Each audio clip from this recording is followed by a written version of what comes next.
NDA கூட்டணியை விரிவாக்கம் செய்யணும் அப்படின்னு திரு அமித்ஷா சொல்லிக்கிட்டு இருக்காரு. கூட்டணி இன்னும் அதிகப்படுத்தணும், பலப்படுத்தணும் அப்படிங்கிறாரு. ஆனா இங்க அதிமுகவுக்குள்ள இந்த மாதிரி பிரச்சனைகள் ரொம்ப தீவிரமா போயிட்டு இருக்கு. செங்கோட்டையன் பொறுத்த வரைக்கும் அவருடைய கட்சி பொறுப்புகள்லாம் நீக்கப்பட்ட பிறகு கூட டெல்லி சென்று பாஜக தலைவரோட சந்திச்சாரு. அப்ப இப்ப அவர் நீக்கப்பட்டிருக்காரு. ஒரு ஒரு தாமதத்துக்கு பிறகு, ஒரு நீண்ட நாட்களுக்கு பிறகு இந்த நடவடிக்கைங்கிறது எடுக்கப்பட்டிருக்கு. இது ஒன்று. இரண்டாவது, நெல்லையில பாஜகவுடைய மாநில தலைவர் திரு நயினா நாகேந்திரன் சந்தித்து பேசுறாங்க. எது சம்பந்தமா பேசினாங்கன்னு தெரியல, ஆனா பேசுறாங்க. அதுக்கு பிறகு மாலையில் இந்த அறிவிப்பு அப்படிங்கிறது வருது.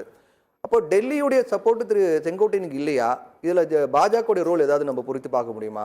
இல்ல, பாஜக தான் அதிமுகவை இவ்வளவு பெரிய பிளவு அரசியலுக்கு இட்டு சென்றது என்பதுல யாருக்குமே இரண்டாவது கருத்தை இருக்க முடியாது.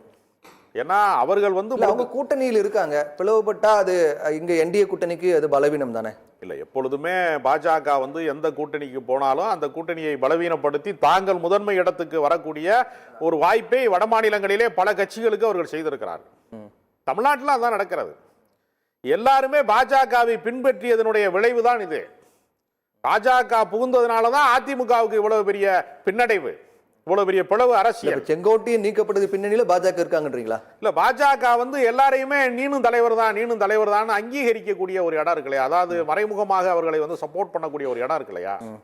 அது எடப்பாடியை எச்சரிக்கை செய்ய வேண்டும் என்பதற்காக ஒரு துருப்புச்சீட்டாக செங்கோட்டையனை பயன்படுத்திக் கொள்கிறார்களா, அல்லது ஓபிஎஸ்ஐ கொஞ்ச காலம் பயன்படுத்தினார்களா, டிடிவியை வேறு அறிக்கைகள் வெளியிடுவதன் மூலமாக அவர்கள் பின்னால் இருந்து இயக்குகிறார்களா என்கிற சந்தேகம். ஏன்னா அண்ணாமலையோட இவர்கள் திரு செங்கோட்டையன் தெரியாதா பாஜக அவங்களுடைய ஆதாயத்துக்காக நம்ம பயன்படுத்துறாங்க அப்படிங்கிற அவங்க உணர மாட்டாங்களா? எல்லாருக்கும் தெரியுங்க. ஆனா நான் பெரிய தலைவர், எனக்கு பின்னாடி ஒரு 30வது இடத்துல இருந்தாரு, நான் முதன்மை இடத்துல இருந்தேன், கட்சியில நான் தான் முக்கியமான ஆளு என்று சொல்லக்கூடிய அந்த போட்டி பந்தயத்துல பங்காளி சண்டையிலே பகையாளிக்கு இடம் திறந்து விட்டார்கள் என்று நான் நினைக்கிறேன்.